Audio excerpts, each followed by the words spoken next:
Assalamualaikum warahmatullahi wabarakatuh. Sahabat-sahabat sekalian. Waalaikumsalam warahmatullahi wabarakatuh. Sensei Robertos, salam hormat karateka. Terima kasih. Terima kasih. Biasa ketemu abang. Gurunda, pusing saya Gurunda, pagi-pagi ini dua Kristen sudah berantem saja. Gimana nih? Bos, jangan framing berantem, Bos. Assalamualaikum warahmatullahi wabarakatuh, Bang Juma Gurunda. Waalaikumsalam warahmatullahi wabarakatuh, sahabat-sahabat sekalian. Halo Bang. Boleh saya bernarasi sedikit? Tunggu dulu. Sensei, Apa kabar? Ya, Pak. Alhamdulillah, baik, dulu ya, Sensei. Ya, nanti Pak saya ke Sensei, Makassar mungkin ya bulan depan ya kita bisa ketemu ya. Insya Allah Sensei, Insya Allah. Jika ada halangan, Insya Allah. Kita udah lama janjian mau sharing-sharing. Kita latihan aja, latihan karate. Baik, Oke, biar Baik, Bang Sensei. Robert duluan. Kan tadi ada perbedaan itu, biar Bang Robert jelaskan. Silakan.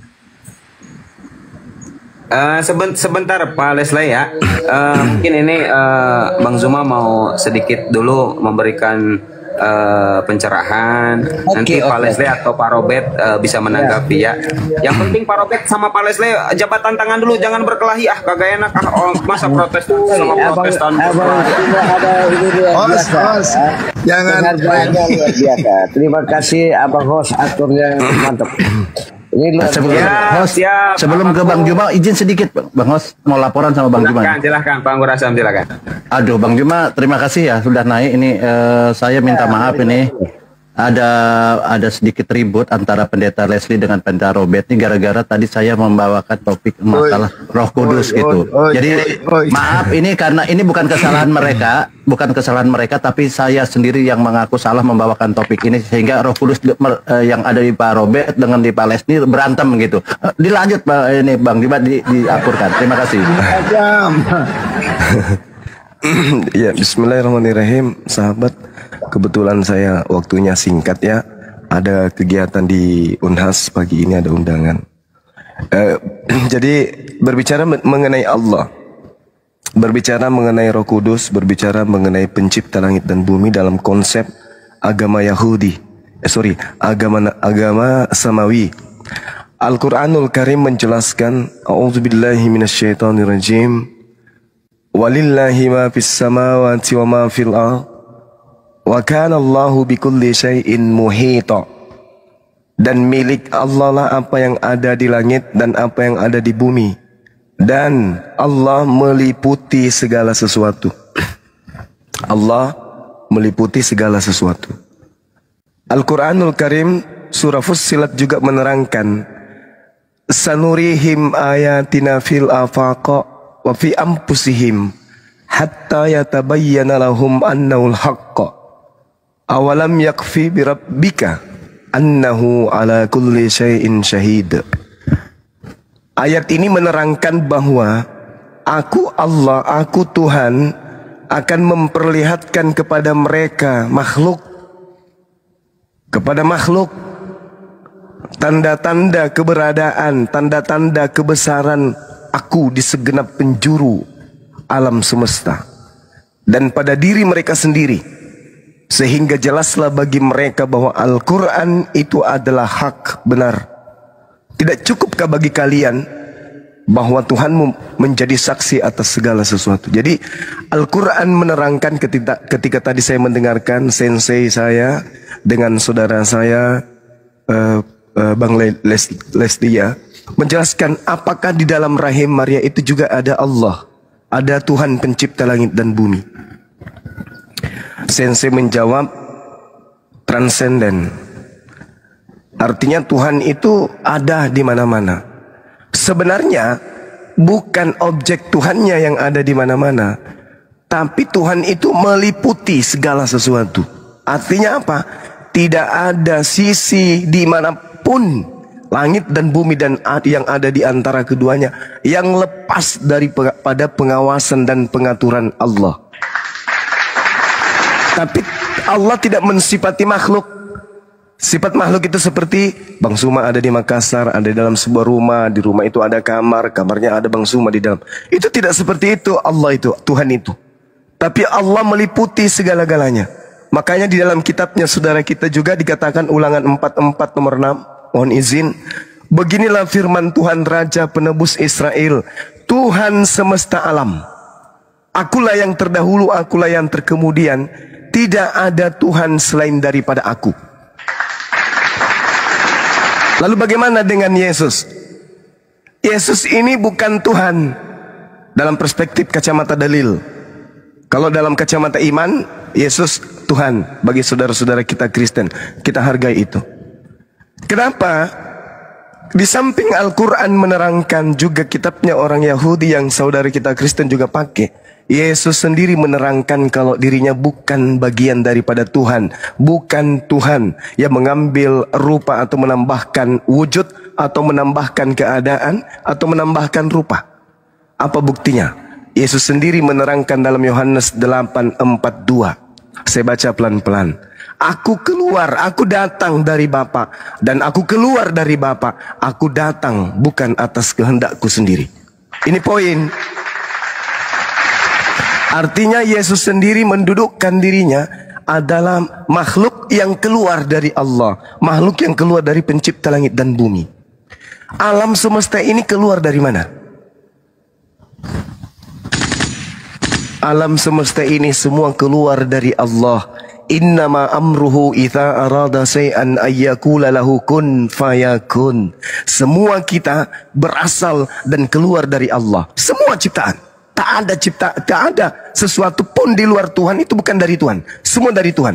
Boleh di cross check Yesaya 55 nomor 11 atau Mazmur 33 nomor 9. Aku Tuhan hanya memberi perintah, jadi maka semuanya jadi.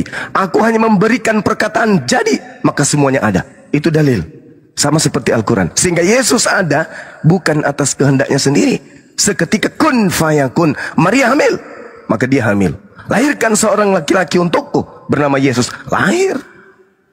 Jadi innama amru idza arada shay'an ayyakula lahu kun fayakun. Itu semuanya berlaku. Makanya Yesus mengatakan di dalam Matius 4 nomor 4, apa kata beliau? Manusia hidup bukan hanya dari roti saja, tetapi dari setiap firman yang keluar dari mulut Tuhan. Makanya umat Islam itu sangat mengagumi Yesus. Umat Islam itu sangat memuliakan beliau. Beliau adalah seorang manusia suci, manusia yang tidak bercacat, manusia yang mulia, manusia yang patut dihormati, manusia yang wajib bagi kita manusia berakal ini untuk menjauhkan dia dari fitnahan-fitnahan yang buruk dari orang-orang sekelilingnya yang mengatakan dia ditampar, dia diludahin, dia ditonjok, dia ditelanjangin, dia digantung, dia ditombak, dia dibunuh. Kita harus membersihkan beliau. Beliau adalah manusia suci yang luput dari segala sesuatu pencobaan. Iblis tidak akan mampu berkuasa terhadap Yesus. Apalagi orang Yahudi, apalagi hanya sekedar iblis, apalagi hanya sekedar Romawi, tidak akan pernah bisa menyentuh sedikit pun Yesus itu. Yesus manusia suci, baik di dunia maupun di akhirat. Surah Maryam ayat 19 menyatakan itu. Beliau manusia suci yang tak akan pernah tersentuh oleh setan. Oleh karena itulah kemudian Islam datang untuk memuliakan. Ingat berkaitan dengan Roh Kudus, apa kata Allah Subhanahu wa taala? Qul nazzalahu ruhul qudusi min rabbika bil haqq liyuthabbital ladzina amanu wa hudaw wa busyra lil muslimin. Qul, katakanlah wahai Nabiku Muhammad, Roh Kudus menurunkan Al-Quran itu dari Tuhanmu dengan kebenaran untuk meneguhkan hati orang-orang yang beriman dan menjadi petunjuk serta kabar gembira bagi orang-orang yang berserah diri kepada Allah. Poin terakhir. Ketika kemudian dikatakan di dalam Yohanes 16 bahwa beliau mengatakan ketika Roh Kudus itu datang, dia tidak akan berkata-kata dari dirinya sendiri. Tugasnya adalah memuliakan Yesus. Saya ulang lagi. Tugasnya adalah memuliakan Yesus. Bukan menghinakan, bukan menistakan, bukan kemudian memojokkan beliau sehingga dia harus dijadikan sebagai tumbal untuk menebus kemaksiatan di atas muka bumi ini. Enggak. Al-Quran mengatakan, innama ana rasulu rabbiki li'ahabalaki gulaman zakiyah. Sesungguhnya aku hanyalah utusan Tuhanmu untuk menyampaikan anugerah kepadamu seorang anak laki-laki yang suci bernama Isa, anak laki-lakinya Maryam. Dan itu adalah tugas Roh Kudus. Roh Kudus memuliakan Nabi Isa atau Yesus dalam pandangan saudara kita Kristen. Bukan terkutuk di atas tiang salib, diludahin, ditampar. Tapi itu nggak apa-apa. Itu imannya saudara saya Kristen. Saya hanya berdasarkan iman saya. La ikraha fiddin, itu pandangan saya. Jadi ketika berbicara mengenai Roh Kudus diutus datang ke atas muka bumi ini untuk memuliakan Yesus, bukan untuk menghinakan beliau. Saya kira begitu. Teman-teman semuanya, Sensei. Sedikit dari saya bang, sedikit dari saya. Izin Bang Zuma. Iya, silakan. Terkait dengan fenomena yang saya kan selalu berada di Komal Abuya ini setiap harinya. Nah, Abuya ini selalu adu domba gitu ya. Ada perselisihan antara OTN satu dengan OTN yang lain. Ini ada nggak hubungannya? Ada nggak hubungannya dengan surah Al-Maidah 14? Bismillahirrahmanirrahim. Wa minal ladzina qalu inna nasara akhadna misaqahum wa nasu adam mimma zukiru bi fa'rayna bainahumul adawata wal baghdha ila yaumil qiyamah wa sawfa yunabbihumullahu bima kanu yasnaun. Sadaqallahul azim. Ada enggak hubungannya dengan itu, Abanda? Jadi Erik, bukan saya mengadu domba, dianya mereka yang mau diadu, ya sudah saya adu saja. Lanjut Bang. Ini pertanyaannya teman-teman. Mohon izin Sensei dan sahabat yang lain, ini pertanyaan. Jadi wajib bagi saya untuk kemudian menjawab. Jadi gini, ketika berbicara mengenai surah Al-Maidah, Allah Subhanahu wa taala di awal sudah mengatakan, "Walaqad ahazallahu mitsaqa bani Israil wa ba'atsna minhum 12 naqiban wa qala Allahu inni ma'akum." Aku Tuhan, pencipta langit dan bumi, memilih Bani Israel dan mengangkat 12 daripada mereka pemimpin di antara mereka. Lalu aku berfirman, wahai Bani Israel, inni ma'akum. Aku menyertai kalian, aku bersatu dengan kalian. Aku dan kalian adalah satu. Inni ma'akum. Fabima naqdihim mitsaqahum la'annahum wa ja'alna qulubahum qasiyah. Akan tetapi mereka melanggar janji, maka aku melaknat mereka. Ketika Nabi Musa aku datang, Nabi Musa aku ditolaknya. Sehingga Nabi Musa aku mengatakan, ya Bani Israel, ini Rasulullahi ilaikum. Ini wa iskala Musa ya Bani Israel, ini Rasulullahi ilaikum. Ya Bani Israel, aku ini adalah utusan Allah kepadamu. Lekat talamuna anni Rasulullahi ilaikum. Kalian tahu bahwa aku ini adalah Rasul untuk kalian, tetapi kalian selalu menyakiti aku. Itu kata Allah. Lalu aku utus nabiku Isa alaihi salam pun, bahkan kau berniat untuk mencelakainya, bahkan kau berniat untuk merusak kemudian tatanan akidah yang diajarkan dia, yang berasal daripada aku. Lalu engkau mengubah firmanku, engkau merubah-rubah perkataan-perkataanku. Maka aku Allah melihat pelanggaranmu, aku melaknat kalian. Fabima naqdihim mitsaqahum la'annahum wa ja'alna qulubahum qasyah. Aku buat hati kalian itu keras membatu. Lalu kemudian Allah menorehkan, wa minal ladzina qalu inna nasara athna mitsaqahum fanadhu hazzam mimma zukkiru bih faqrayna bainahumul adawa wal ba'da ila yaumil qiyamah. Akibat daripada pengingkaran-pengingkaran kalian kemudian, maka aku membuat permusuhan di antara kalian. Di dalam hati kalian ada permusuhan dan kebencian sampai hari kiamat. Orang-orang yang mengaku sebagai orang Nasara, kata Allah, aku bangkitkan dalam hatinya kebencian satu sama lain sampai hari kiamat. Kisah Para Rasul 24 nomor 5. Paulus ini adalah penyakit sampar. Dialah yang telah menyesatkan orang-orang Yahudi di seluruh dunia orang beradab. Dan dia adalah tokoh dari Nasrani. Ini dalil. Al-Quran mengatakan, wa minal ladzina qalu inna nasara akhadna mitsaqahum. Kata Allah, ila yaumil qiyamah. Sampai hari kiamat. Siapa mereka ini?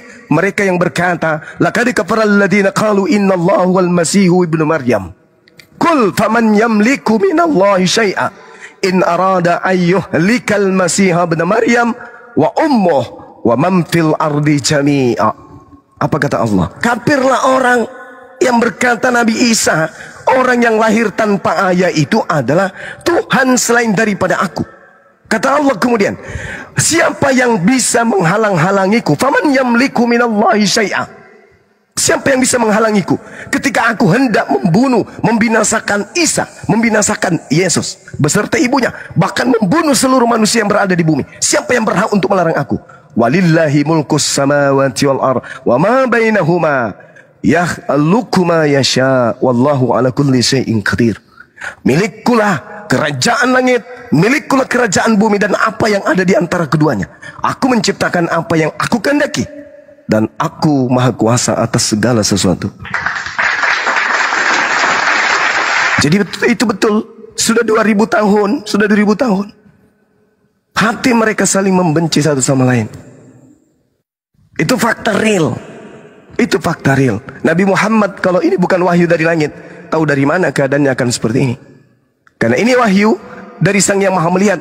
Allah tidak ada detik menit untuk melihat keadaan sejauh ke depan, sehingga Allah menceritakan ke depan mereka itu saling membenci satu sama lain.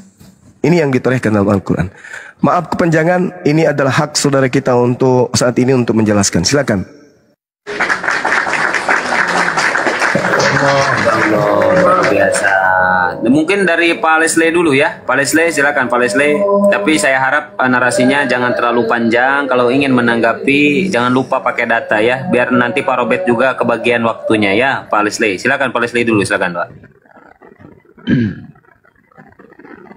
Dibuka mute-nya Pak Leslie, dibuka mute-nya. Teman-teman sambil di tap-tap ya biar kuat komalnya. Silakan Pak Leslie, dibuka mute-nya. Ya, aku bertanya aja bahwa apakah benar ya di Quran menjelaskan ketika segalanya ketemu jalan buntu harus tanya kepada Isa Al-Masih apa perintahnya begitu. Benar tidak ya? Makasih. Iya. Ketika kemudian Nabi Muhammad datang, dia tidak pernah menceritakan dirinya, aku dipilih menjadi nabi, menjadi rasul dari sejak dalam rahim ibuku. Ya, enggak. Tapi Nabi Muhammad SAW tidak mengerti tentang Torah, tidak mengerti tentang Injil, tidak mengerti tentang Zabur, tidak mengerti tentang konsep kenabian. Tidak ada padanya kemudian konsep ketuhanan seperti apa. Tetapi beliau terjaga. Beliau tidak pernah kemudian menyembah selain daripada pencipta langit dan bumi. Makanya beliau selalu bertahannuts. Nah, kemudian Anda bertanya, apa betul? Yes. Apabila engkau ragu wahai Nabi Muhammad bahwa engkau nabiku, bahwa engkau rasulku, tanya kepada mereka yang telah memegang kitab sebelum engkau. Amin. Nah, pertanyaannya sekarang saudaraku, pertanyaannya adalah apakah Nabi Muhammad ragu? Tidak, makanya beliau tidak bertanya. Ya bertanya. Ya. Sudah. Mantap. Oke, boleh yang lain lagi, silakan. Abang Robert ini, cerewet ini. Tanya dulu dong, Bang Sumo ini ilmunya lengkap loh, luar biasa. Tenang Pak Leslie, jangan dibilang cerewet kok. Masih ada dendamnya sama Pak Robert. Apa yang kayak Roh Kudus itu aja. Terima kasih. Belum apa menjelas lagi ya. Tapi nggak apa-apa. Dia tetap saudara saya dan yang saat. Ya. Saudaraku Juma tadi saya lihat tausiah ya atau khutbah ya, yang begitu banyak yang sebenarnya kalau kita diskusi per itu maksudnya per item itu tadi banyak sekali item, siapa Yesus, siapa Isa, siapa Roh Kudus, siapa. Begini Pak Robert, maksud Bang Zuma ini supaya kalian ini lebih baik mencari ilmu di koma, di gereja harus perpuluhan, persembahan kasih. Lanjut. Sekarang hari Minggu kan, lanjut. Jadi gini, kalau diskusikan kita bahas item per item ini terlalu panjang banyak. Tapi ya saya mau menanggapi saja tadi siapa Roh Kudus. Lalu saya juga mau menanggapi tadi Pak Juma mengatakan bahwa semua berasal dari Allah. Itu kalau di kami pemahamannya beda. Ya, itu yang bumi itu bukan berasal dari Allah. tapi bumi itu dijadikan, semua dijadikan, bukan berasal. Beda berasal. Jadi kalau berasal tuh sudah jadi. Kalau ini belum jadi dijadikan. Beda kalau di Bible kami seperti itu Pak Juma atau Saudara Juma. Nah, itu mungkin perbedaannya. Kalau berasal berarti sudah ada, lalu dikasih gitu. Tapi ini belum ada, dijadikan. Itu bedanya. Nah, jadi saya bukannya membantah ya, saya cuma menjelaskan masalah itu. Kemudian masalah Roh Kudus itu kan dijelaskan di Yohanes 14, 15 ya. Kalau di Yohanes 14 itu di poinnya aja ya. Siapa tuh Roh kebenaran itu adalah Roh Kudus ya. Saya baca di poinnya aja di Yohanes 14 ayat 26 dan Yohanes 15 ayat 26. Nah, siapa itu Roh Kudus atau Roh kebenaran? Dijelaskan di ini Yesus dia ngomong ya. Tetapi penghibur yaitu Roh Kudus yang akan diutus oleh Bapa dalam namaku. Jadi penghibur itu atau Roh Kudus diutus dalam nama Yesus ya. Kemudian dialah yang akan mengajarkan segala sesuatu kepadamu dan akan mengingatkan kamu akan semua yang telah kukatakan kepadamu. Jadi kita akan mengingat apa semua yang dikatakan oleh Yesus melalui bantuan Roh Kudus itu. Tadi saya dengan apa ini sudah bicara siapa Roh Kudus dan siapa Yesus, itu saya bilang bukan terpisah, berbeda. Bapa, Roh Kudus dan Yesus itu ketiga yang berbeda tapi satu, itu aja. Kalau saya menjelaskan rincinya panjang, kita akan bahas masalah Tritunggal. Nah, kemudian jangan sekarang jangan dijelaskan terlalu panjang, jangan. Ya, makanya kalau kita mau bahas itu bicara masalah Tritunggal, nanti itu bisa itu bisa 6 semester. Itu Siap. Pak Leslie jangan Pak Leslie sabar dulu ya biar Gurunda menanggapi apa dulu yang ya. lagi Ini Pak Leslie Kudus ini kan nyamper aja ke Pak Robert, sabar. Pak Robert sudah Pak Robert? Belum. Oh belum, berapa menit lagi Pak Robert? Ada lagi tadi kan baru Yohanes 14 ayat 20. Lanjut. Masalah Roh Kudus kan. Itu kalau kita bahas bisa panjang, tapi ya saya singkat-singkatnya aja.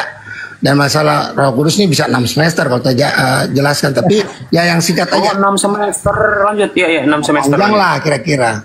Nah, kemudian di Yohanes 15:36 juga ya. Siapa itu Roh Kudus itu? Nah, itu kan 26 tadi 25 ayat Yohanes 14 ayat 26, sekarang Yohanes 15 ayat 26.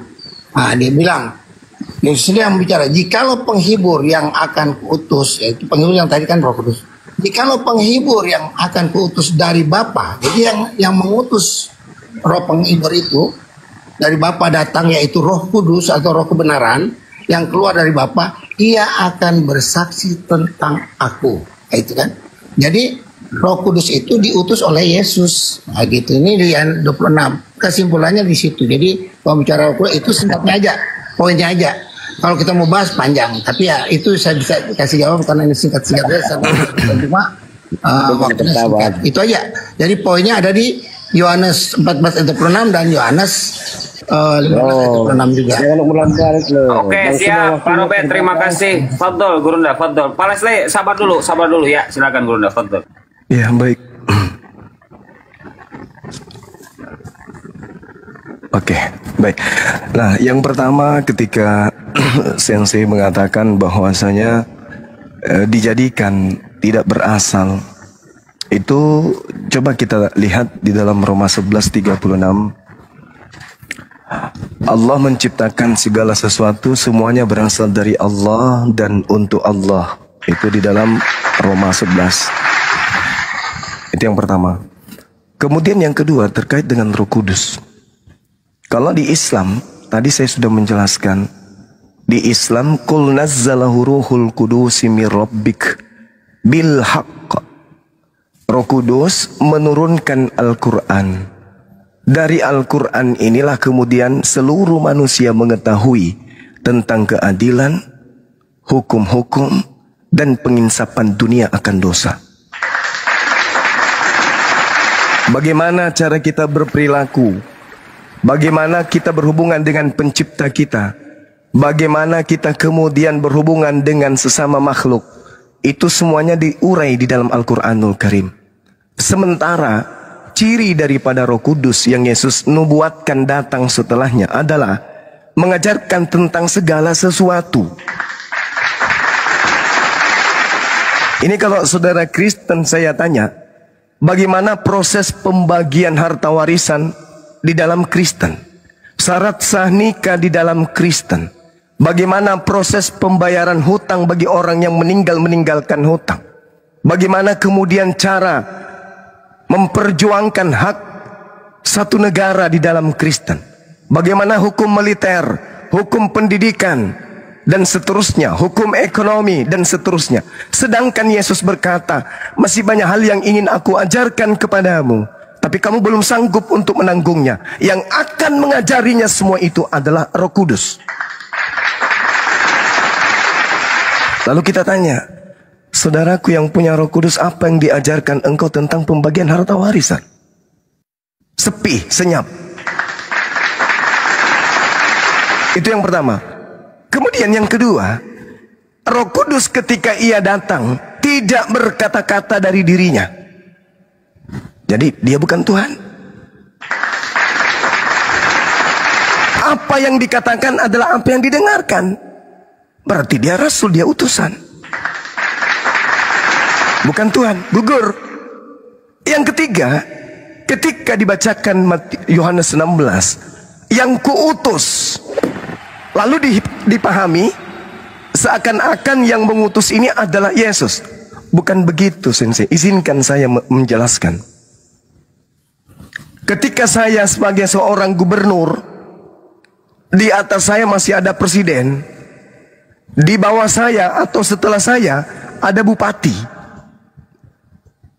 Bupati dan jajarannya membutuhkan kemudian dokter spesial untuk memberantas hama yang ada di kabupaten, di kecamatan, di desa, dusun, RT, RW, dan seterusnya.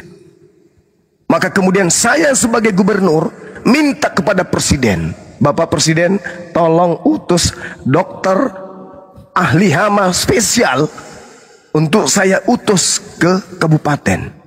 Permintaan saya diminta di ACC Yohanes 14:16. Aku akan minta kepada Bapak agar Bapak mengutus seorang penolong yang lain. Aku akan minta. Berarti gubernur minta seorang dokter sebagai penolong kepada presiden. Nah, saya kemudian setelah di ACC oleh presiden, saya mengatakan, aku akan mengutus seorang ahli hama ke kabupaten. Sah. Sah. Tetapi bukan aku yang punya wewenang. Presiden yang punya wewenang, bukan aku. Makanya Yesus berkata apa? Aku tidak dapat berbuat apa-apa dari diriku sendiri. Apa yang aku katakan, apa yang aku lakukan adalah apa yang diperintahkan kemudian oleh Bapa untuk aku kerjakan. Sekali lagi kesimpulan saya. Untuk yang aku mengutus, baca Yohanes 14 nomor 16. Aku Yesus akan meminta, dalam bahasa Yunaninya disebut dengan sebutan erotao. Saya erotao. Saya mau, saya meminta kepada siapa? Kepada Tuhan Father, kepada Bapa. Aku akan minta kepada Bapa. Erotao. Berarti Yesus memohon, dia gugur jadi Tuhan. Sesuatu yang meminta kepada sesuatu itu tidak kuasa. Artinya Yesus meminta supaya Bapa mengutus seorang penyelamat lain. Ya, saya kira begitu, Sensei, tanpa mengurangi rasa hormat saya. Ini hanya diskusi biasa. Yang mau beriman silakan, yang mau tidak percaya juga nggak apa-apa. Silakan. Masya Allah, Gurunda. Iwan Pilah ya. Semoga Gurunda selalu diberikan kesehatan oleh Allah. Suaranya serak-serak, Masya Allah. Dan jazakumullah terhadap semuanya ya, saudaraku muslim yang sudah mensupport. Nah, jangan lupa sambil di-tap-tap saudaraku biar kuat komalnya. Silakan mungkin dari Pak Leslie dulu ya, Pak Robert izin biar enak. Silakan Pak Leslie. Pak Leslie dibuka mute-nya Pak Leslie. Silakan Pak Leslie. Yang pertama saya sukacita ya, maka ya Bang Suma menjelaskan detail sekali ya tentang itu semua. Dan pertanyaan tadi, poin penting bagi saya bahwa kalau memang ada yang kurang-kurangnya, terakhir kan minta petunjuk ke Nabi Isa ya. Tapi kan hingga sekarang tidak ada, tidak masalah. Tapi itu luar biasa sebagai penegasan, ya. Jadi itu luar biasa tentang kenabian daripada Isa Al-Masih ya, versi Quran ya. Oke, jadi saya ada satu hal ya. Berarti Nabi Isa ini agama Islam ya. Makasih. Pertanyaan itu. Ya. Jangankan di dalam Al-Quran disebutkan inni Abdullah ataniyal kitab wa ja'alani nabiyan. Aku ini adalah hamba Allah. Ya. Berarti beliau adalah Muslim. Bahkan di dalam kitab Ibrani 5 nomor 7 beliau disebut sebagai orang soleh.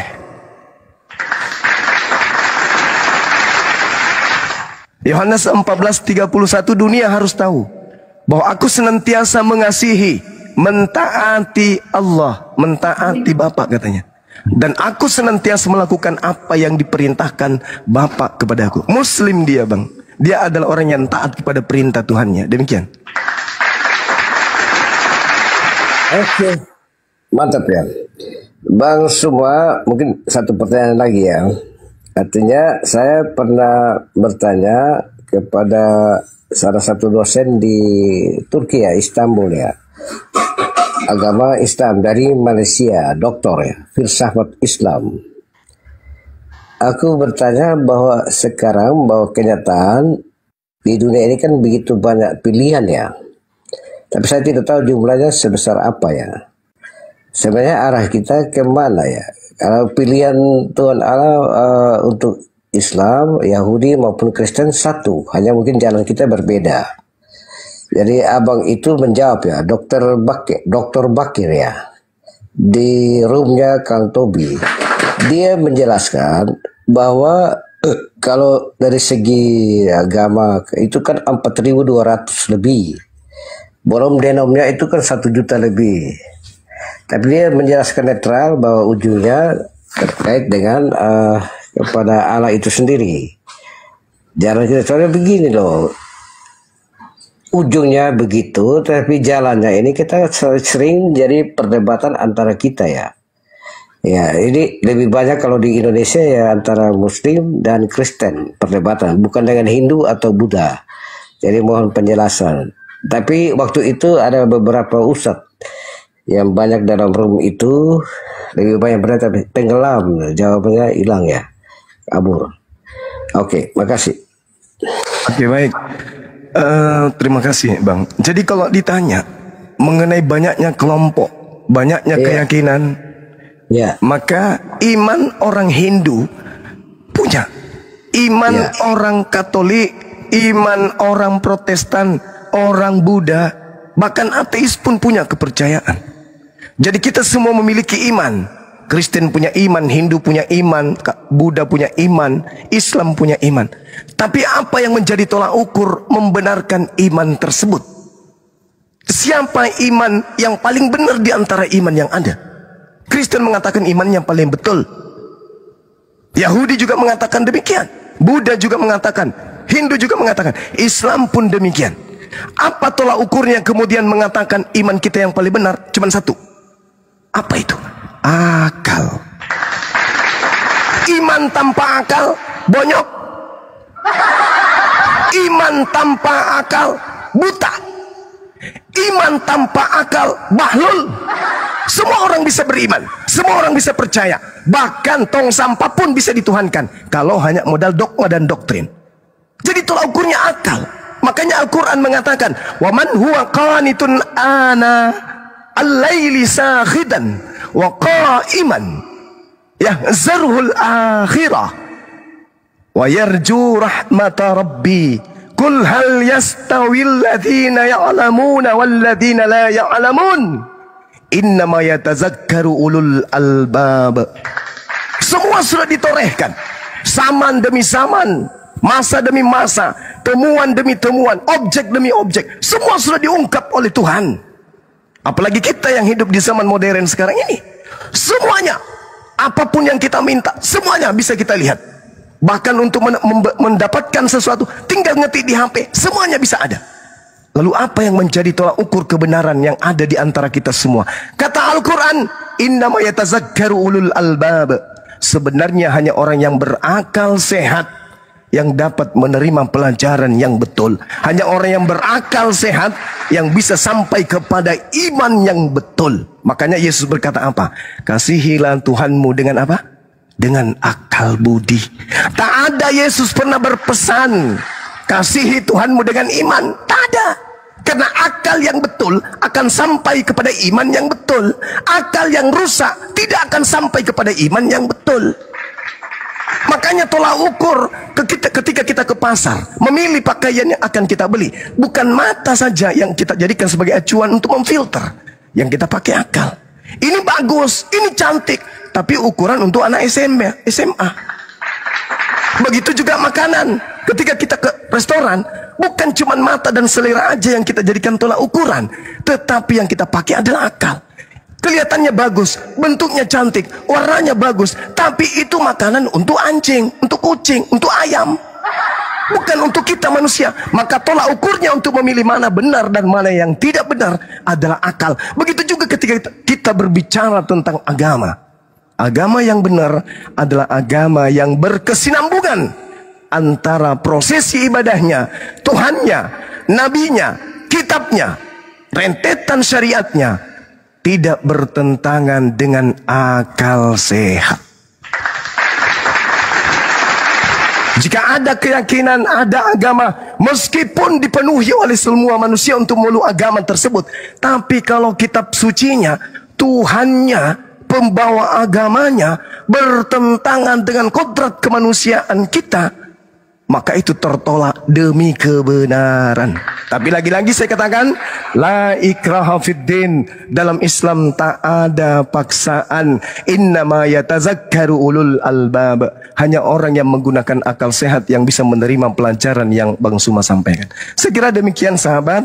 Waktu saya sudah sangat singkat, sudah lewat. Saya ada jadwal. Kebetulan ada beberapa profesor yang telah menunggu Bang Suma di Universitas Hasanuddin pagi ini. Saya harus merapat ke sana karena kita harus menghargai. Ahad kemarin saya tunda untuk Ahad ini. Alhamdulillah sudah agak sehat, suara saya sudah agak mending. Guru-guru besar di Universitas Hasanuddin minta kemudian untuk bersilaturahmi dengan apologet Islam Indonesia. Saya kira begitu sahabat. Sensei Robert, mohon maaf kita ada kata-kata yang kurang berkenan. Maafkan saya dan juga kepada sahabat yang lain. Terima kasih. Saya Sensei Os. Ya, dan juga memang panjang ya, tapi ya udah karena waktunya terbatas nanti. Iya, Sensei. Insya Allah nanti kita akan sharing lagi, Sensei. Ya, gitu. Kalau bisa nanti kita jumpa di Makassar ya. Baik. Insya Allah. Oke, sahabat-sahabat sekalian semuanya, guru-guru saya yang ada di sini, Adinda Abuya, teman-teman yang ada di YouTube, antum luar biasa semuanya, dan juga yang ada di TikTok. Saya pamit undur diri untuk sebentar saja, siang kita akan jumpa lagi. Subhanakallahumma bihamdi, asyhadu an la ilaha illa anta astaghfiruka wa atubu ilaik. Salam tauhid, salam satu Tuhan, jayalah Islam kita, jayalah Indonesia kita. Assalamualaikum warahmatullahi wabarakatuh. Waalaikumsalam warahmatullahi wabarakatuh. Dan semangat selalu buat guru saya dan semuanya. Iya, Gurunda, sehat. Tetap jalan. Ya. Nah, ini Pade Anggur. Iya, Bang. Ya saya ini merasa berdosa sama merasa berdosa dengan Bang Juma gitu sampai dia naik loh. Nah kan melihat ini berantem tadi kan keras sekali mereka ini. Nah ini gara-gara saya minta maaf Pak Robert ya kalau kalian jadi begitu gitu. Bang Juma sampai turun tangan loh. Kalau guru ndak sudah turun tangan ini kan sampai luar negeri nih Bang Robert. Ngeri nggak? Ngeri Pak Robert, ngeri ini. Iya Bang. Dia selalu menunggu saya naik. Itu dia punya kerinduan untuk bertemu sama saya. Pak Robert. Tanya dia, tadi kan lihat sendiri kan. Dia selalu rindu karena dia lihat itu. Kalau saya dengan Pak Leslie itu nggak berantem, kita adu argumen kan, cuma itu. Kalau dia dan begini Pak Robert, apakah saya pernah adu domba Pak Robert sama Leslie? Jujur. Nggak ada adu domba. Nggak ada, ya Bang Erik sih kagak ada. Halo, iya. Ya. Itu namanya Leslie, bukan Leslie. Oh.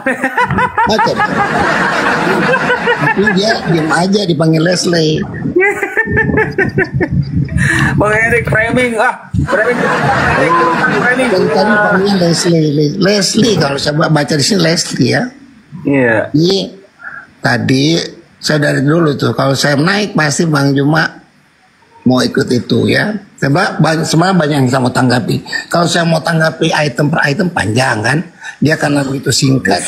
Tapi saya pahami lah, dia juga mau bertemu dengan para dosen. Iya, tapi begini ya, di sini Ustadz Tahta mungkin masih monitor, monitor, cek. Masih tidur. Ustadz Tahta masih ada, Pak Leslie sama Pak Robert. Kalau mau menanggapi silahkan, nanti ditanggapi. Dia itu cucu saya, pasti dia nongkrong dengerin kakeknya lagi. Dia nongkrong. Berarti bukan kakek yang mengutuk cucu. Ini cucu mengutuk kakek ini. Dia dulu kan mau jadi penginjil, tapi setelah saya jelaskan dia langsung nggak mau lagi ngomong-ngomong itu. Iya, saya tahu Pak Robert ini menawarkan kepada Ustadz Tahta, ayo Tad, Anda jadi Kristen, Anda langsung jadi pendeta, begitu kan? Bukan. Ayo, jujur Pak Robert, jujur, jangan berdusta. Berdusta di pagi hari kagak boleh.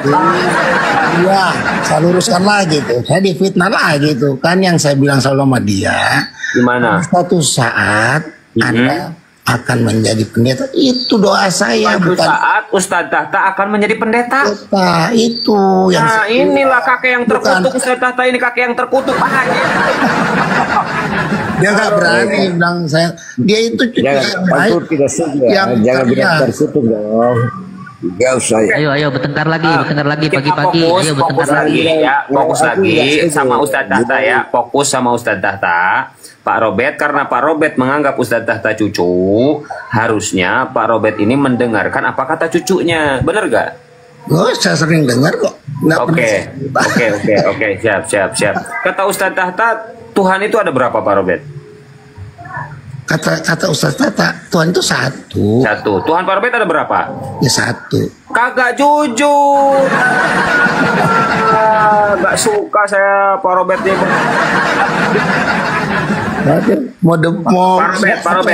Pak Robert izin. Yesus satu. Bapak dua. Roh Kudus tiga. Ya. Ketiganya adalah Tuhan. Sepakat? Bukan ketiganya Tuhan, itu satu esensi mereka. Iya, ketiganya ini kan Tuhan semua, Bapak Tuhan. Bener gak? Bapak itu adalah sumber. Sumber ini Tuhan nggak? Tuhan bukan? Tuh ya, kalau bicara Tuhan ya cuma satu, Tuhan kami Yesus gitu kan. Berarti Bapak bukan Tuhan, yakin? Bapak adalah sumber. Iya, sumber ini Tuhan bukan. Gini apa mau aduh tunggu apa Pak Robert ini kajur bentar gua sama Pak Leslie monitor. Ya siap. Oke Pak Leslie, Bapak satu, sepakat ya? Iya, oke. Yesus dua. Bikin tiga ini nanti. Roh Kudus tiga. Oke. Ketiganya adalah Tuhan, sepakat? Satu, Yesus adalah Allah itu sendiri. Satu kan? Oke. Siap, saya hargai Pak Leslie, pasti. Tapi karena Pak Robert ini tadi mengaku bahwa cucunya Ustadz Tahta, ternyata tidak mengikuti apa kata cucunya. Ini kacau ini Pak Robert ini. Coba bentar, saya minta tanggapan dulu ke Ustadz Tahta. Barangkali ya, bentar ya Pak Robert ya. Silakan Ustadz Tahta. Fadol Tad. Bentar Pak Leslie, sabar Pak Leslie. Bentar, silakan Tad. Iya Bu ya, katanya saya udah diwarisin gereja sama Pak Robert. Ayo.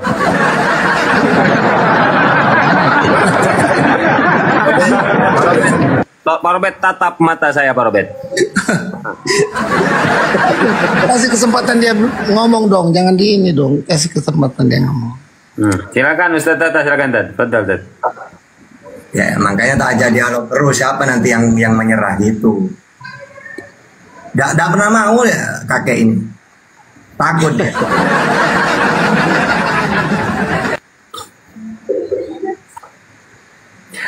Kalah anu boy, kalah data katanya. Wani piro gitu tad, Parobet, wani piro. Macam-macam Ustaz Tahta sudah diwarisi gereja suruh jadi pendeta. Kagak mungkin, udah bener. Muslim itu kagak ada. Yang sudah bener itu kagak mungkin mau salah. Tuhannya udah bener, Tuhan Abraham, Tuhan Musa, Tuhan Yesus, Tuhan Nabi Muhammad. Malah Yesus yang dituhankan, anak orang. Kagak jelas. Masuk. Enggak masuk. Host. Bagus, Anda itu humoris ya, nggak apa-apa. Gini. Oh, iya dong, yang awet muda gua tuh lihat unyu-unyu gini. Masih kayak Ustaz. Gini. Kalau kita mau bedakan pemahaman Kristen terhadap Tuhan apa, pemahaman Kristen terhadap Allah itu apa, itu bahwa Allah dan Tuhan. Oke, siap. Berarti saya minta tanggapan dulu ke Ustaz Tahta ya. Oke, Tad, mungkin fadol Tad, kasih pencerahan. Ada lagi. Tadi saya di fitnah bahwa saya telah mewarisi gereja. Enggak loh. Yang saya nggak pernah ngomong gitu.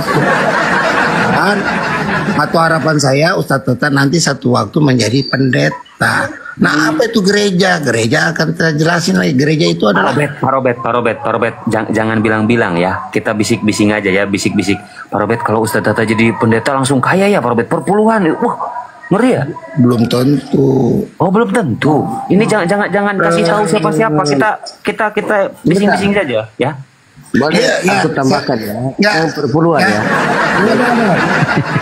Kalau dia jadi kaya, benar. Kaya apa dulu? Kaya kebaikannya itu. Kalau kaya materinya saya jamin belum tentu. Oh ya, udah. Silakan Pak Leslie, gimana Pak Leslie? Anda mau menanggapi apa, silakan biar ada pembahasan. Jadi, terkait dengan perpuluhan ya. Semasa bangsa Yahudi itu yang jaga bait Allah kan suku Lewi. Kerjaannya urus itu bait Allah, makanya disebut perpuluhan untuk bantu-bantuin hidupnya, kesehariannya. Suku Lewi ya, bangsa Yahudi. Kemudian lanjut sampai kita yang sekarang ya, Kristen. Aku Kristen Protestan ya, disebut persembahan. Persembahan ini spontanitas, tidak ukurannya perpuluhan. Jadi kita punya penghasilan 100 juta, kalau perpuluhan berarti kita kasih 10 juta, padahal tidak. Persembahan, disebut persembahan itu spontanitas dari diri. Jadi kita bisa kasih 1.000 atau 5.000, itu urusan kita dengan Tuhan. Tidak harus. Aduh, kasih 2.000 Pak, duduknya deket WC Pak. Enggak lah, yang penting dengan hati dong. Yang paling utama dengan hati, berdoa ya. Jadi dalam ungkapan syukurmu, Anda nyatakan itu dalam bentuk persembahan. Nilainya seberapa tidak ukuran, bukan perpuluhan. Perpuluhan kan per 10 ya. Karena bagi orang Kristen yang sekarang tidak. Oke, berarti Pak Leslie izin sedikit ya, mohon maaf saya potong sebentar. Apakah kita saat ini kan ini hari Minggu kan ya? Ya. Ya, biasanya bayar perpuluhan hari Minggu kan ya? Sebentar ya, saya alas dulu. Bukan perpuluhan, persembahan. Oh, persembahan kasih, siap. Gimana? Ya. Berarti Pak Leslie mau angkat tema tentang perpuluhan dan persembahan kasih begitu? Kita bahas. Oh, boleh. Boleh, siap. Izin ya, Ustaz Tahta dulu ya, yang bernarasi ya. Fadol Tad. Iwan Pilas sambil di tap ya, saudaraku semuanya, biar kuat komalnya. Silakan Ustaz Tahta, Fadol Tahta. Apa bahasa apa ini Bu ya?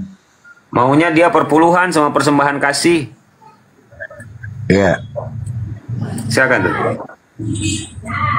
Ya. Kalau di Kristen ada perpuluhan ya itu urusan mereka ya. Tapi kalau dalam Islam kan nggak ada. Islam itu zakat. Dan zakat itu bukan untuk kiai, ustadz, enggak. Ibnu Sabil, miskin, fukoro gitu itu. Mu'alaf termasuk boleh menerima. Nah kalau mereka kan enggak ke gereja, maka rawan nih. Rawan dimakan sendiri. Tapi kalau dalam Islam enggak. Kewajibannya orang miskin itu ya. Dan itu apa? Bahkan Nabi sendiri malah tidak boleh menerima zakat kalau Nabi. Kan Buya itu tahu kan, karena zakat itu tadhirul mal. Zakat itu kotorannya harta. Ada orang punya harta yang sudah 1 nisab lah, dan 1 haul, 1 tahun, dan nisabnya udah mencapai. Maka ada kotorannya di situ, kotorannya harta, harus dikeluarkan, diberikan kepada orang fakir miskin, ya kayak gitu itu. Sehingga menolong orang malah, bukan perkaya orang kaya. Itu kalau dalam Islam. Ya itu aja dulu, silakan.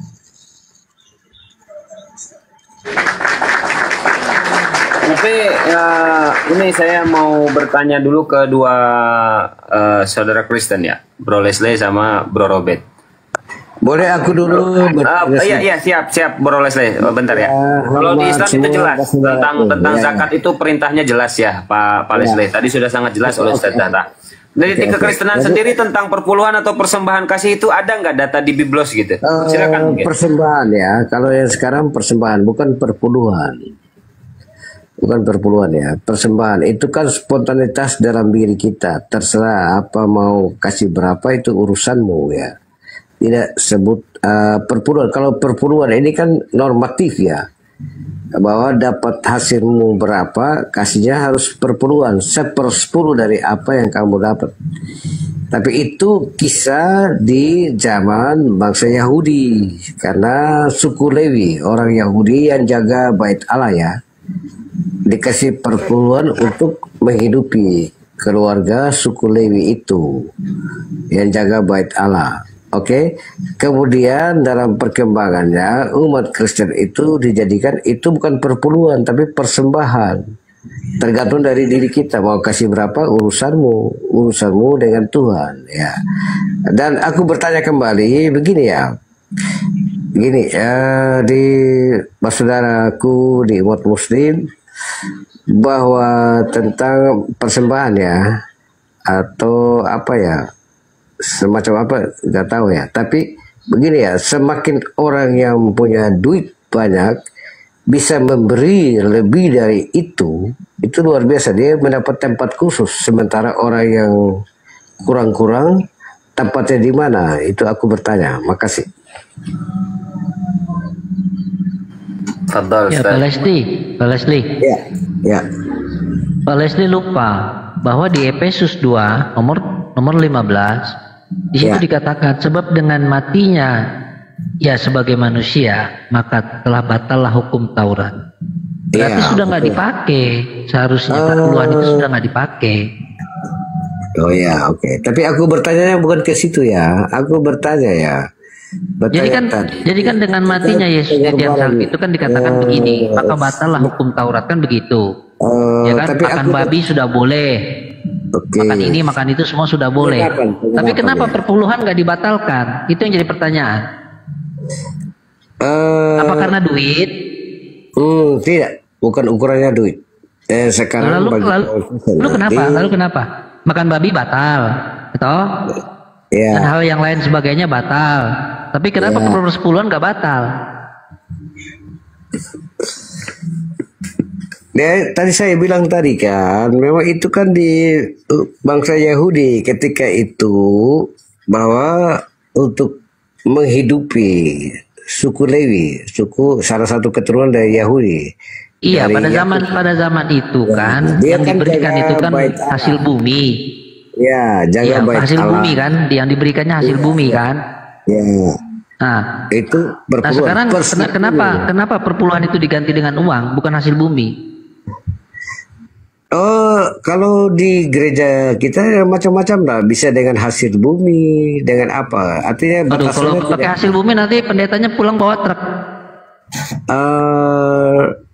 Entahlah ya, tapi itu urusannya masing-masing ya. Nggak mungkin ya bahwa jadi batasannya ada, bisa dijual kembali atau dilelang ya. Biasanya dilelang, jadikan uang untuk operasional gereja dan seterusnya. Tapi tidak distandarkan bahwa kita harus perpuluhan, tapi persembahan. persembahan ini kan spontanitas dalam kita punya diri sendiri. Terserah. Ya, tadi dikatakan oleh Abu Yastrong, oleh host, kalau itu persembahan di mana dalilnya? Tunjukkan dalilnya. Ada nggak persembahan itu? Kalau itu kan liturgia dalam gereja. Ya, disebutkan seperti itu. Oke? Oh, jadi pandai-pandai Bapak gereja lah ya itu ya? Iya, liturgia dalam gereja diatur seperti itu. Oke? Dan saya mau tanya loh, ini begini ya, artinya terkait dengan ya mungkin dari Kristen persembahan ya. Minta maaf ya, bagi orang Muslim, semakin kita berkorban lebih banyak, kita punya duit yang cukup dan lebih dari cukup, kita punya kesempatan yang berbeda dari orang yang tidak punya duit. Apa benar atau tidak? Terima kasih. Kesempatan apa, Pak? Kesempatan untuk memberikan persembahan ya. Persembahan ya. Kan orang yang punya duit banyak kan persembahan kan lebih... Maksudnya sedekah, zakat gitu. Oke, zakat ya. Oke, yang lebih banyak lebih punya kesempatan ya. Apa benar atau tidak tuh? Enggak begitu ceritanya. Silakan Ustaz dijelaskan. Oke, silakan ya lain. Ustaz. Jadi dalam Islam itu bukan berarti banyak uang lalu dia banyak kesempatan baik, enggak. Justru orang miskin itu dikir itu termasuk sedekah. Ada duri di tengah jalan, sedekah itu. Ya. Maksudnya apa? Dapat pahala seperti bersedekah. Jadi misalnya kalau orang kaya, enak orang kaya masuk pahala lebih mudah, kan banyak uang. Enggak. Orang miskin itu ada gantinya. Berbuat baik itu, makanya dicontohkan ya ada duri di jalan, dibuang. Itu sama dengan orang-orang kaya-kaya yang sedekah itu. Atau nanti ada bagian-bagian amal-amal yang pahalanya bahkan seperti haji, seperti umroh gitu. Ya. Jadi lebih mudah. Bukan berarti kalau banyak uang banyak pahala, enggak. Malah ada gantinya orang miskin itu. Nggak pakai uang dia, pakai perbuatan. Pahalanya sama dengan orang-orang bersedekah gitu, yang kaya-kaya itu. Ya gitu kalau dalam Islam. Lanjut. Anu aja ini saya mau nantang ini loh, kakek Robert ini loh. Yang masalah keimanan, kalau masalah itu intinya Pak sama-sama punya kewajiban. Cuma kalau dalam Islam itu ada waktunya. Ya, satu nisab. Tidak semua orang Islam itu punya kewajiban zakat, enggak. Bagi orang-orang tertentu yang sudah udah cukup untuk wajib dia mengeluarkan zakat gitu. Ya, cuma gitu doang. Jadi kita masalah iman aja. Sekiranya kita pakai data dalam Bible, saya pakai Quran gitu. Ya, itu saya mau nantang ini kakek Robert dulu. Temanya apa? Ayo kek. Kita dialog ya. Oke, saya jawab ya masalah. Jangan jawab, tema dulu tentukan. Angkat tema dulu, Pak Robert. Tadi saya dikasih kesempatan tuh jawab ya masalah. Udah cut. Udah cut. Kasih dong, tadi orang jadi aja dengar, kemudian sekarang kamu pengen jawab sedikit aja apa itu? Aduh, sedikitnya Pak Robert lama, aduh, jangan. Udah nggak mau terus deh kalau itu nggak dikasih kesempatan. Enggak, ini silakan Pak Robert bernarasi sepuasnya Pak Robert. Adil tapi angkat tema dulu. Tadi kasih kesempatan yang lain, lalu saya jadi kambing conge dong di sini. Enggak gini, masalah perpuluhan kan Pak Leslie yang angkat nih temanya nih udah kelar. Sekarang Pak Robert angkat tema lain, begitu Pak Robertku yang terkasih, silakan. Ya, harus ini dong. Menurut Pak Robert bagaimana gitu kan? Ini nggak dikasih kan berarti kan saya. Ya udah, saya kasih waktu Pak Robert, silakan Pak Robert 2 jam, silakan Pak Robert.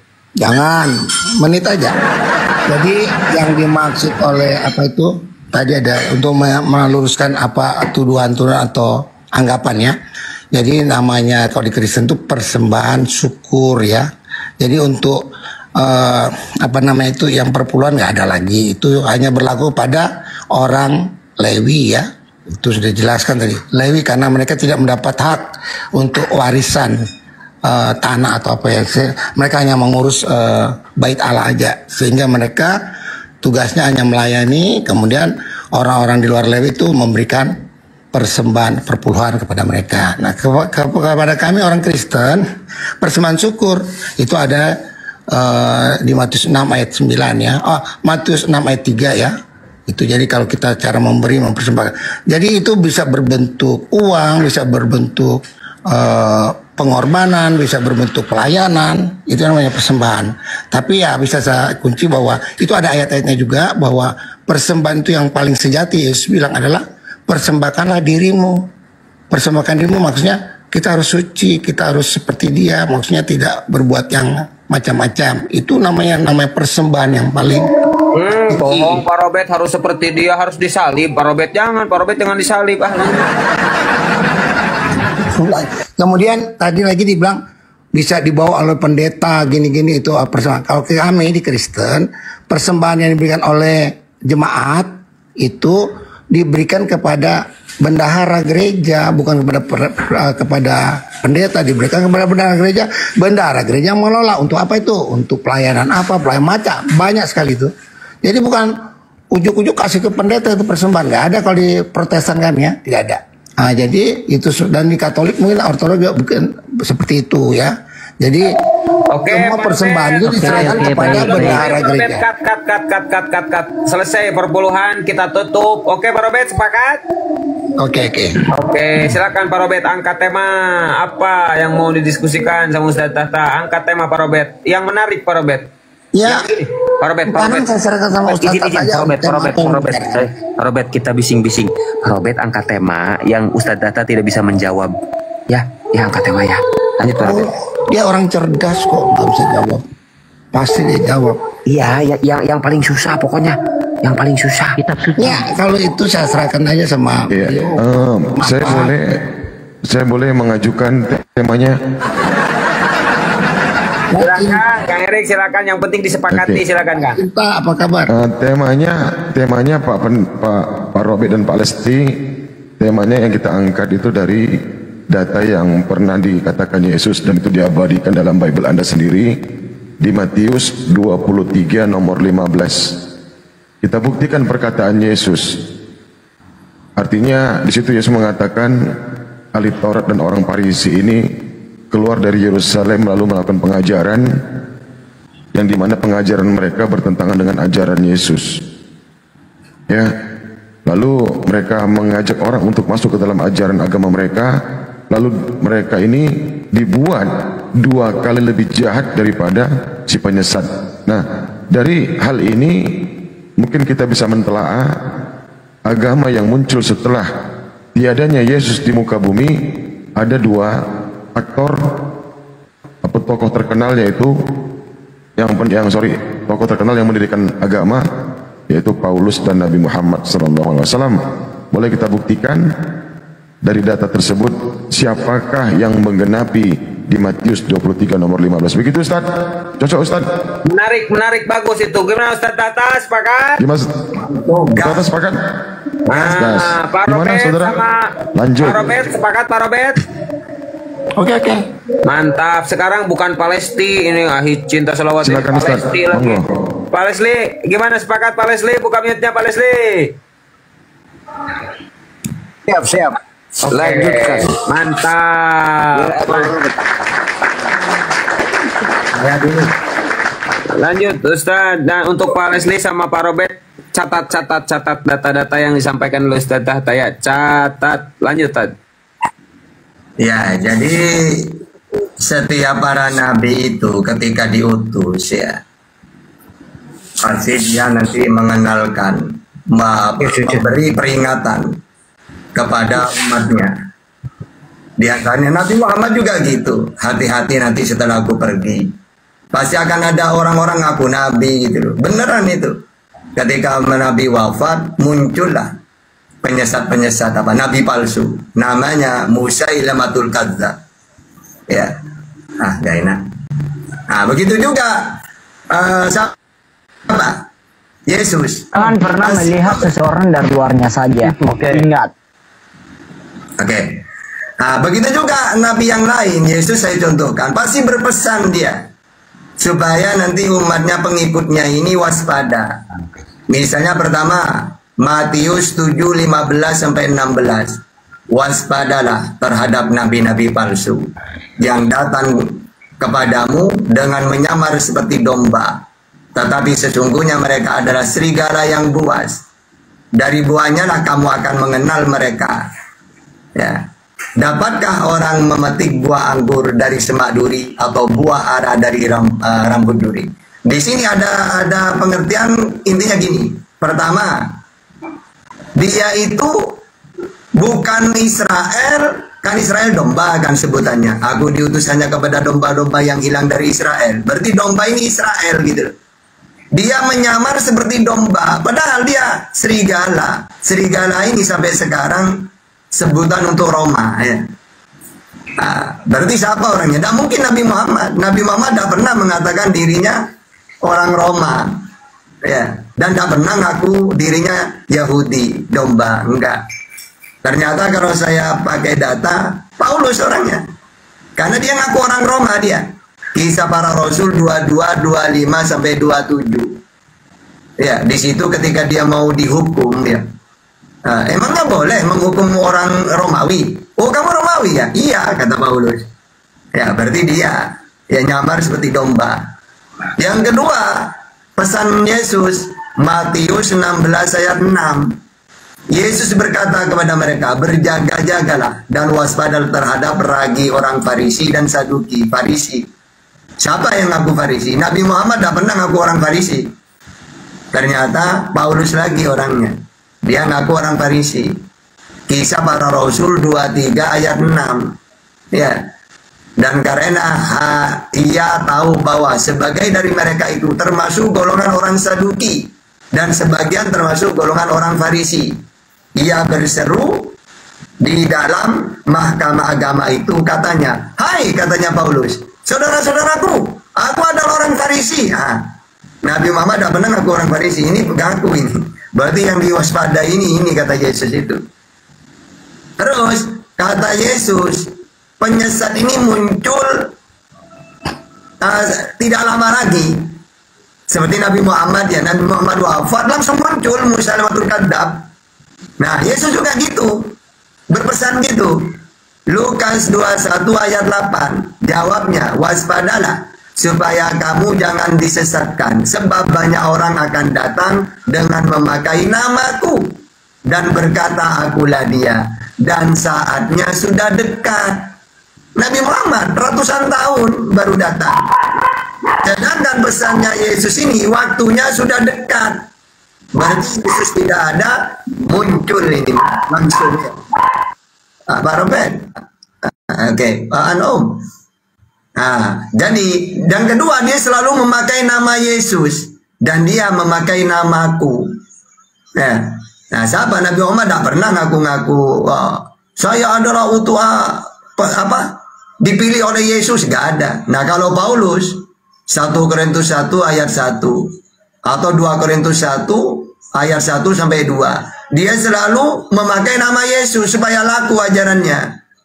Ya, jadi jelas ketika temanya di framing apakah ini Nabi Muhammad atau Paulus, jelas Paulus data-datanya. Terus yang terakhir, dari buahnya inilah bisa ketahuan apa buah ajaran inti. Kata Yesus, Matius 11:25, aku bersyukur kepadamu Bapa, Tuhan langit dan bumi. Jadi Tuhan itu Allah Bapa, Tuhan langit dan bumi. Tapi Paulus mengajarkan apa? Roma 10 ayat 9 itu. Kalau kamu mengaku dengan mulutmu bahwa Yesus Tuhan, nah dari buahnya ketahuan. Karena ajaran inti Yesus itu tauhid. Markus 12:29. Hukum yang terutama, dengarlah hai Israel, Tuhan Allah kita, Tuhan itu Esa. Cuma dialah satu-satunya. Nah, ternyata Paulus dia memperkenalkan sosok Tuhan lagi. Berarti dari buah ini sudah tahu dari ajarannya ini. Ajaran inti dirubah. Termasuk nanti yang terakhir membatalkan hukum Taurat gitu itu. Banyak lah nanti ya. Intinya tidak mengarah ke Nabi Muhammad sama sekali. sedikit pun nggak ada. Kalau ke Paulus, waduh, ini hampir 100% ini mengarah semua. Gitu. Silakan. Oke, silakan Pak Robert ditanggapi atau Pak Leslie.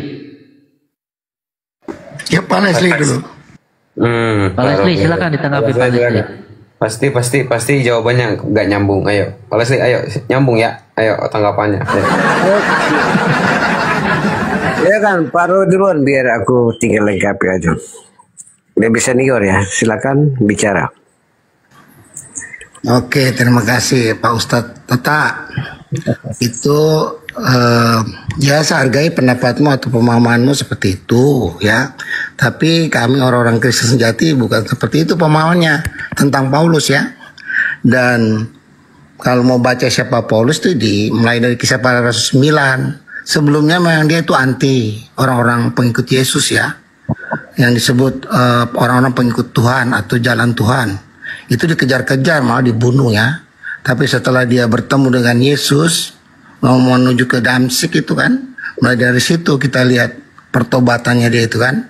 Dia nggak akan lagi kejar-kejar orang-orang yang pengikut Yesus. Kemudian dia malah jadi murid ya, atau pengajar tentang apa yang diajarkan oleh Kristus itu. Dan tidak pernah Yesus bilang Paulus itu adalah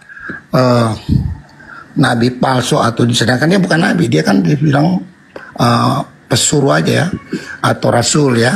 Dan kemudian tadi tema diangkat oleh siapa itu tadi bilang dari Matius 15 itu, di Matius berapa itu tadi? Ya Matius 23 itu kan jelas sekali situ tentang orang Farisi. Siapa orang Farisi? Dan pada waktu itu kan Paulus belum ada ya.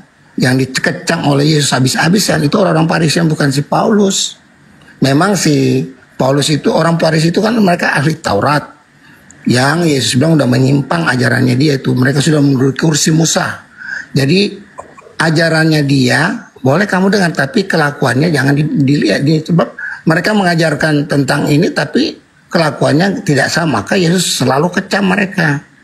Nah pada waktu itu kan Paulus belum ada ya.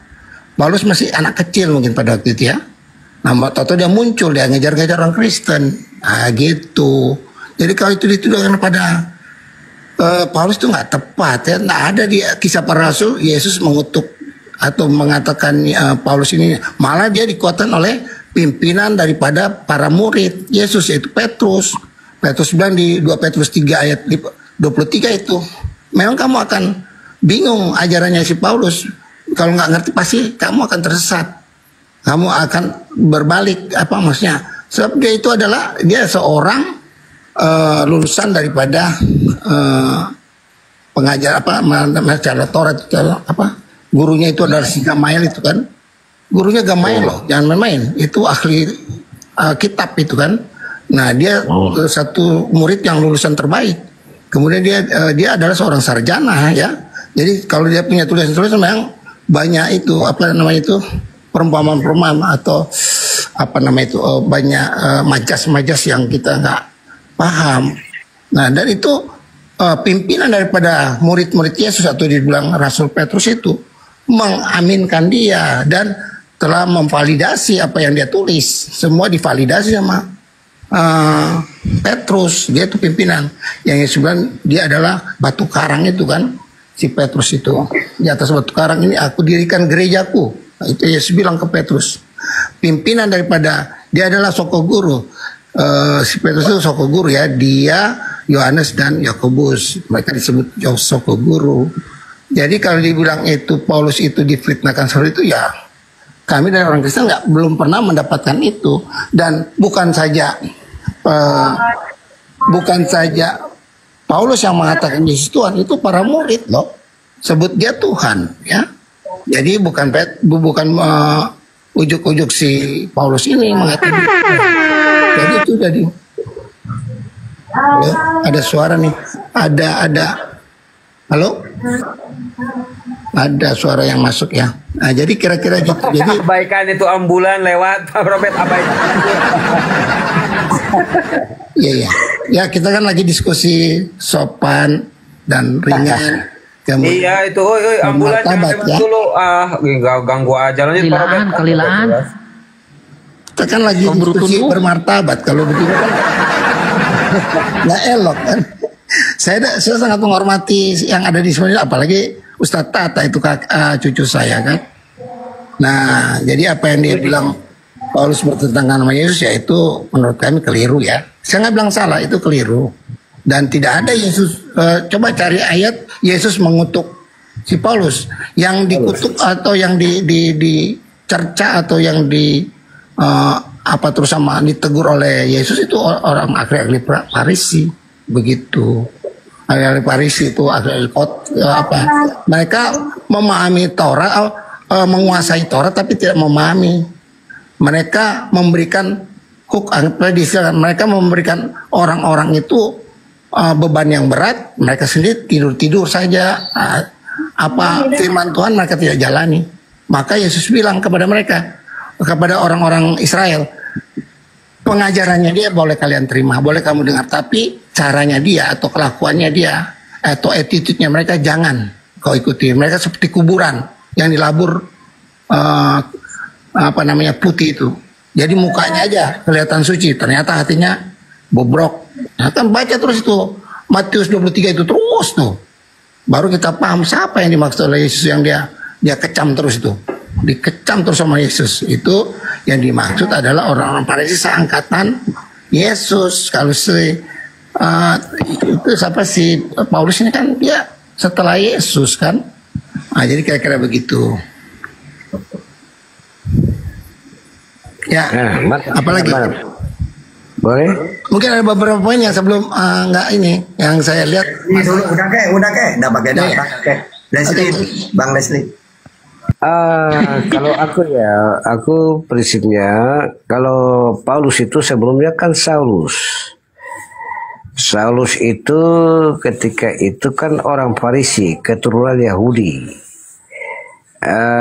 Dalam perjalanan ke Damsyik itu dia mau ajukan mohon izin ke penguasa di Damsyik untuk kejar orang-orang yang pengikut Yesus, bunuh, aniaya dan seterusnya ya. Tapi luar biasa ditangkap oleh Tuhan Yesus, tapi penampakannya dalam bentuk cahaya. Kemudian ada perkataan yang disampaikan oleh Tuhan Yesus ya. Kemudian setelah dia melihat cahaya itu dia menjadi buta. Kemudian setelah 1 bulan ya atau berapa ini didoakan oleh Ananias. Dan akhirnya dia berbalik untuk bersaksi tentang Tuhan Yesus ya. Jadi memuliakan Tuhan Yesus. Jadi perkataan dia, sejarah tentang dia ceritakan semua dalam berbagai kitab yang disebutkan dalam Injil itu. Jadi dia intinya memuliakan Tuhan Yesus. Dipakai secara ajaib oleh Tuhan Yesus untuk menyatakan apa yang Tuhan kehendaki bagi umat manusia ya. Yang tadinya musuh, yang tadinya kejar-kejar orang, buruh, bahkan gereja pun dibakar, terakhir ditangkap dan dipakai oleh Tuhan secara ajaib untuk menyatakan kabar keselamatan untuk seluruh umat manusia, seluruh bangsa ya. Jadi kalau bilang Paulus penyesat, saya tidak setuju ya. Itu luar biasa bagaimana Tuhan Yesus memakai orang secara ajaib. Dan ingat, yang penting bagi dalam diri kita masing-masing, bukan kita yang memilih, tapi Tuhan Yesus yang memilih. Dan itu luar biasa, akan dipakai secara ajaib untuk menyatakan kabar keselamatan bagi seluruh umat manusia, seluruh bangsa. Terima kasih. Oke, silakan Ustaz tadi ditanggapi. Pertama kata Yesus Matius 24:23. Pada waktu itu jika orang berkata kepada kamu, lihat Mesias ada di sini, Mesias ada di sana, jangan kamu percaya. Apalagi yang bertemu dengan Paulus ini sosok cahaya. Ya. Nah, ini bahaya kalau cahaya. Kenapa kau bahaya kalau berupa cahaya? Takutnya Paulus ini lupa dengan ucapan dia. 2 Korintus 11 ayat 14. Hal itu tidak usah mengherankan, sebab iblis pun menyamar sebagai cahaya Tuhan. Jangan-jangan bukan Yesus di situ. Kan iblis bisa menyamar sebagai cahaya. Untuk kakek Robert tadi ya, Paulus bukan nabi. Kisah para Rasul 13 ayat 1. Nabi ya. Pada waktu itu dalam jemaat di Antioquia ada beberapa nabi ya, dan pengajar. Bahkan disebutkan siapa nabi di situ? Barnabas dan Simon yang disebut Niger, dan Lukius orang Kirene, dan Menahem yang diasuh bersama dengan raja wilayah Herodes, dan Saulus. Nah, jadi untuk kakek Paulus ini ternyata nabi dia. Nabi palsu berarti. Terus kita lihat buah-buahnya ya, dari buahnya.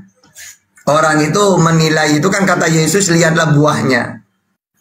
Nah, ternyata coba kita baca Roma 3 ayat 7 ya. Tetapi jika kebenaran Allah oleh dustaku semakin melimpah bagi kemuliaannya, ya, maka aku masih dihakimi. Ya, mengapa aku masih dihakimi? Ya, maksudnya masih dihakimi lagi sebagai orang berdosa. Nah, jadi memberitakan Allah dengan dusta. Terus juga nanti ada, ya, Paulus ini menyampaikan bukan sebagai firman Tuhan. Jadi dia menyampaikan bukan sebagai firman Tuhan. Kalau Yesus kan jelas, dia menyampaikan firman Tuhan. Yohanes 12:50. Apa yang aku sampaikan sebagaimana yang difirmankan oleh Allah kepadaku. Lalu setelah firman itu dia terima, disampaikan kepada umatnya Israel. Yohanes 17 ayat 8. Jelas Yesus menyampaikan firman Tuhan. Kalau Paulus enggak. 2 Korintus 11 ayat 17. Aku menyampaikan bukan sebagai firman Tuhan. Dan juga dia memberitakan Kristus dengan palsu. Baca Filipi 1 ayat 18. Dan juga Paulus ini bunglon. Bunglon itu kalau dia itu menyentuh ke biru menjadi biru dia. Kalau ke hijau menjadi hijau, bunglon namanya. Nah, ini Paulus ini dalam 1 Korintus 9 ayat 20 sampai 21. Ya, ketika bertemu dengan orang Yahudi, dia seperti orang Yahudi. Ini pengakuan dia. Bagi orang yang tidak hidup di bawah hukum Taurat, dia menjadi orang yang tidak hidup di bawah hukum Taurat. Pokoknya saya nempel ke sini menjadi ini gitu. Untuk supaya apa? Ajarannya itu diterima. Yang ketiga, yang terakhir, Yesus ini selalu membangga-banggakan ya, atau menetapkan Taurat. Karena hukum dari Tuhan. Tapi coba Paulus ini tentang Taurat apa yang dia sampaikan? Pertama, di dalam Roma 3:21, tanpa hukum Taurat kebenaran Allah telah dinyatakan. Tanpa hukum Taurat katanya.